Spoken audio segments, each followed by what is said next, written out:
राम जी के रूप को देखकर श्री विश्वामित्र जी उसी में खो गए। चक्रवर्ती जी ने बोला विश्वामित्र जी से, मुनिवर कहिए आपके आने का कारण क्या है? आप तुरंत कहिए, आप कहने में विलंब कर रहे हैं, आप कह देंगे तो मैं पूरा करने में विलंब नहीं करूंगा, तुरंत करूंगा।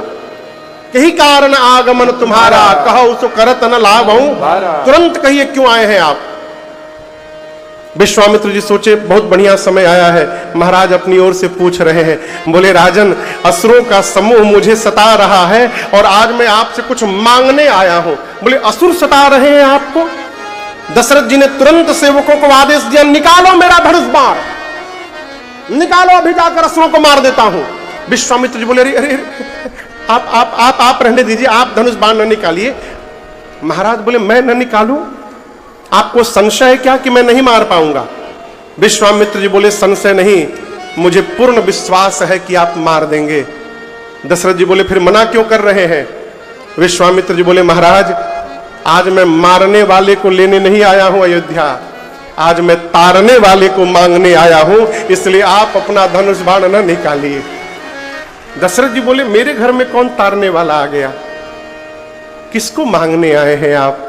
तब विश्वामित्र जी बोले अनुजा समेत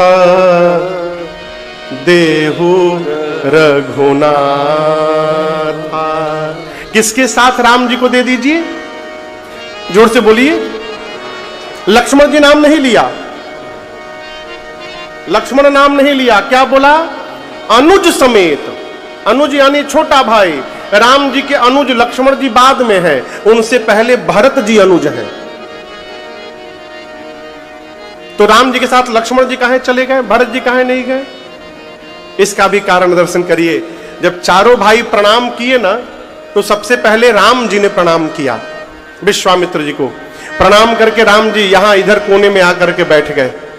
राम जी के बाद भरत जी ने प्रणाम किया, तो भरत जी प्रणाम करके राम जी के पीछे नहीं बैठे, भरत भैया इधर आकर के कोने में बैठ गए। भरत जी सोचे यदि इधर बैठूंगा ना तो मैं बैठा भी रहूंगा और सामने मेरे भैया रहेंगे तो मैं भैया को देखता भी रहूंगा, दोनों काम एक साथ होता रहेगा। भरत जी के बाद लक्ष्मण जी प्रणाम किए तो राम जी के पीछे बैठ गए और शत्रुघ्न जी प्रणाम करके भरत जी के पीछे बैठ गए। विश्वामित्र जी देखिए, अच्छा दुई भाई इधर बैठ गए और दुई इधर बैठ गए। मन में समझ गए कि लगता है ये जो छोटे वाले भाई साहब है यही राम जी के साथ रहते हैं, इसलिए इशारा करके कहा अनुज समेत देहु रघुनाथ। इन छोटे भैया के साथ राम जी को दीजिए मुझे। दशरथ जी का चेहरा उतर गया। विश्वामित्र जी बोले महाराज अज्ञान का त्याग करिए आप, ये क्या अज्ञानियों जैसा चेहरा बना रहे हैं? देना है तो प्रसन्न होकर दीजिए, नहीं तो मना कर दीजिए, नहीं दूंगा। आप यदि देंगे तो आपकी कीर्ति बढ़ेगी महाराज, यूं ही नहीं मांग रहा हूं, और आपके बच्चों का कल्याण होगा। आप दर्शन किए, यहां विश्वामित्र जी ने दशरथ जी को अज्ञानी बोल दिया। क्या बोल दिया? क्या दशरथ जी अज्ञानी है? धर्म धुरंधर गुण निधि ज्ञानी है। लेकिन आज दशरथ जी मन में सोच रहे हैं कि दशरथ यदि आज तुम ज्ञानी बने ना तो इस ज्ञान के चक्कर में राम को देना पड़ जाएगा। अब वो ज्ञान ही किस काम का जिसके कारण राम ही जीवन से दूर चले जाएं। यदि ज्ञानी बनने से राम को देना पड़ रहा है तो मैं आज अज्ञानी बन जा रहा हूं, मैं कुछ नहीं जानता हूं, जानबूझकर अज्ञानी जैसा व्यवहार करने लगे। जैसे दशरथ जी से मांगा राम लक्ष्मण जी को, दशरथ जी का पूरा शरीर कांपने लगा।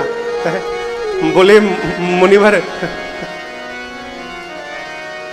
मैंने मांगने के लिए कहा, इसका मतलब आप कुछ भी मांग लेंगे मेरे से?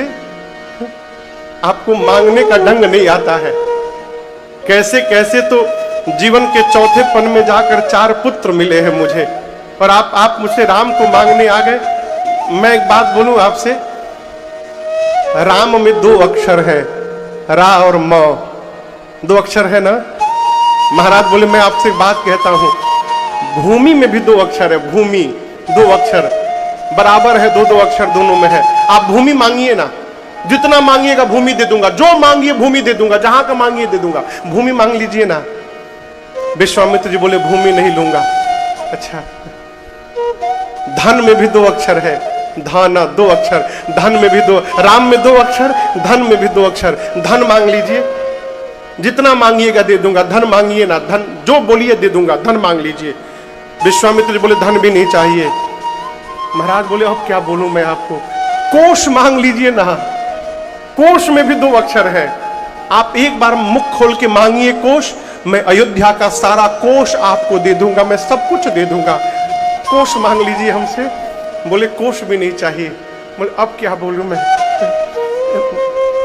गौ में भी 2 अक्षर है, गौ 2 अक्षर, गौ मांग लीजिए मुनिवर, जितना मांगिएगा दे दूंगा। गौ मांग लीजिए ना, राम के बदले में 2 अक्षर राम में, 2 अक्षर गौ में। आप जितना बोलिएगा गौ, राम के बदले गौ मांग लीजिए, बोल दीजिए गौ चाहिए। मैं आप जितना बोलिएगा, जैसा बोलिएगा मैं दे दूंगा, गौ दे दूंगा। गौ मांग लीजिए।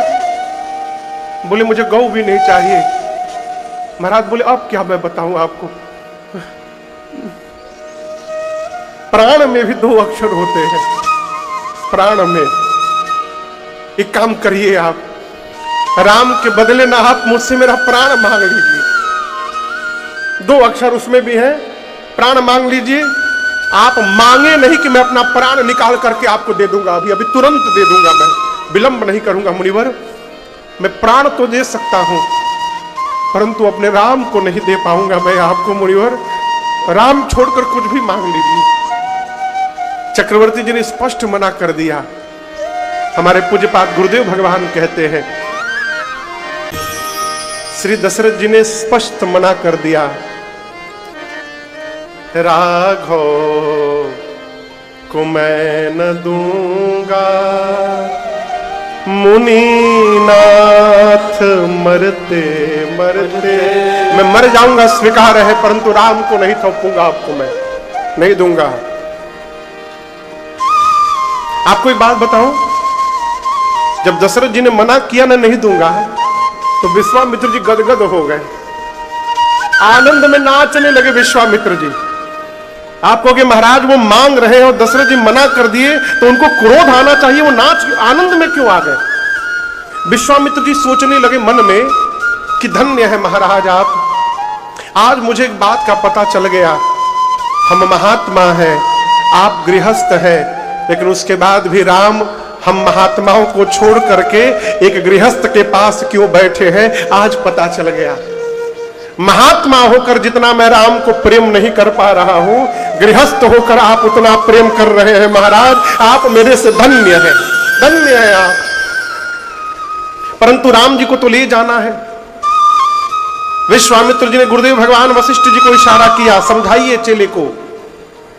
तब गुरुदेव भगवान ने कहा, महाराज राम को मैंने शिक्षा दे दी है, अब आयुध की शिक्षा विश्वामित्र जी देंगे, इसलिए आप इनको विदा करिए उनके साथ। और गुरु जी ने यह भी कहा कि मैंने राम की कुंडली देखी है, उसमें लिखा है जब तक बाबा जी के साथ ये जाएंगे नहीं, आपके घर में बहू आने वाली नहीं है। महाराज सुने कि जाएगा तो बहू लेकर के आएगा, लाभ किसको अच्छा नहीं लगता है हो। महाराज तुरंत आंसू पोछे बोले, और पहले बताना चाहिए था ना आपको, विलंब कर दे, कोई बात नहीं, अब इधर आओ। अत्यादर दूतानाया बोला, अत्यादर दूतानाया बोला, हृदय लाई बहु भांति सिखाए, हृदय लाई बहु भांति सिखाए, हृदय लाई बहु भांति सिखाए। महाराज ने राम लक्ष्मण जी को बुलाया, हृदय से लगाया, अनेक प्रकार से समझाया। क्या? जिस प्रकार मुझसे पूछ पूछ कर आप व्यवहार करते रहे आज तक, आज के बाद विश्वामित्र जी से पूछ पूछ कर करिएगा। और विश्वामित्र जी से दशरथ जी बोले, मुनिवर आप ये ना मानिएगा कि मैंने अपने बच्चों को सौंपा है, आप ये मानिएगा कि मैंने अपना प्राण निकाल करके आपको सौंप दिया है, ये दोनों मेरे प्राण हैं। राम लक्ष्मण जी माताओं को प्रणाम करके विश्वामित्र जी के साथ चले, और चलते चलते ताटक बन आया जहां ताड़का रहती थी। आजमगढ़ का कोई है यहां पर? आजमगढ़ का बहुत लोग हैं। आजमगढ़ के हाँ, अच्छा, हाँ हाँ हाँ, आजमगढ़ के पास एक जगह अतरौलिया, अतरौलिया में एक बहिरा देवस्थान है, वहीं पे ताड़का राक्षसी रहती थी। 2 साल पहले हम लोग राम कथा गाने गए थे, वहां पर राम लक्ष्मण गए, ताड़का को पता चला, विकराल रूप धारण करके ताड़का दौड़ी। राम जी पूछे कौन है ये? विश्वामित्र जी बोले तुरंत मारिए, बाद में बताऊंगा। राम जी निकाले बाण और एक ही बाण में, एक ही बाण प्राण हर देना, दिल जान से निज पद जीना, दिल जान से निज पद जीना, दिल जान से निज पद देना, अपर से निज नाथ ही देते, विद्या निधि कहूँ विद्या देने, जाते लाग न सुधा पिपासा, अतुलित बल तन तेज प्रकाशा, आयुध सर्व समर्पित प्रभु निज आश्रम आन, कंद मूल फल भोजन दीन भगति हित। एक बाण में राम जी ने ताड़का को समाप्त किया। ताड़का का तेज राम जी के दाहिने पांव के अंगूठे में प्रवेश कर गया। जब विश्वामित्र जी ये दृश्य देखे कि ताड़का का तेज राम जी के दाहिने पांव में चला गया, अब जाकर उनको 100% ये कंफर्म हुआ कि ये भगवान है। अब तक डाउट में थे। विश्वामित्र जी ने राम जी को 2 विद्या दी, बला अति बला, जिससे न भूख लगे न प्यास, शरीर में अतुलित बल रहे। सारा आयुध राम जी को समर्पित करके आश्रम ले आए हैं बक्सर। कंद मूल फल भोजन हुआ, सवेरा हुआ। रात्रि विश्राम के पश्चात सवेरे राम जी ने कहा विश्वामित्र जी से, गुरुदेव आप निर्भय होकर यज्ञ करिए, हम दोनों भाई पहरे में खड़े हैं, देखते हैं कौन विघ्न करता है। यज्ञ प्रारंभ हुआ। धुआं देख करके मारीच सुबाहु विशाल आसुरी सेना लेकर दौड़े। आगे आगे मारीच है। भगवान ने कहा सावधान हो जाओ, यज्ञ विध्वंस करते हो, तुमको शर्म नहीं आती, लज्जा नहीं आती? मारीच ने कहा यज्ञ विध्वंस करना हमारा धर्म है।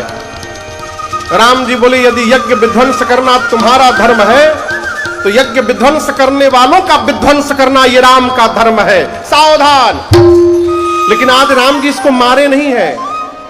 राम जी जानती मर जाएगा तो सोने का हिरण कौन बनेगा आगे, इसलिए बाण से फर निकाल कर, बिना फर का बाण, बिनु फर बाण राम से मारा, सतजुजन का सागर पारा, सतजुजन का सागर पारा, सतजुजन का सागर पारा। पावक सरस बाहु मुनि मारा, अंजनी साचर कटक संहारा, अंजनी साचर कटक संहारा, अंजनी साचर कटक संहारा। मारी असुर द्विज निर्भयकारी, अस्तुति करहि देव मुनि सारी, अस्तुति करहि देव मुनि सारी, अस्तुति करहि देव मुनि सारी।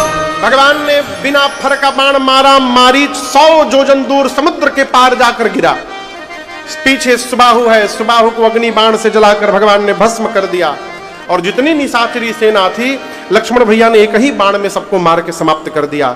देवता पुष्प की वर्षा करके कहते हैं बोलिए यज्ञ रक्षक भगवान की जय। राम जी ने बक्सर में यज्ञ की रक्षा की है और यज्ञ रक्षा करने के बाद अब कुछ दिन राम जी बक्सर में ही विश्राम करते हैं। तो भगवान बक्सर में विश्राम कर रहे हैं और आज की कथा को हम और आप अब यहाँ विश्राम करते हैं। एक सूचना आप लोग को देनी है। कल कौन सा दिन है वो? बुधवार। कल बुधवार और परसों बृहस्पतिवार, 2 दिन में हम और आप यहाँ श्री सीताराम विवाह महोत्सव मनाएंगे। कल धनुष यज्ञ तक की कथा होगी, जयमाल तक की।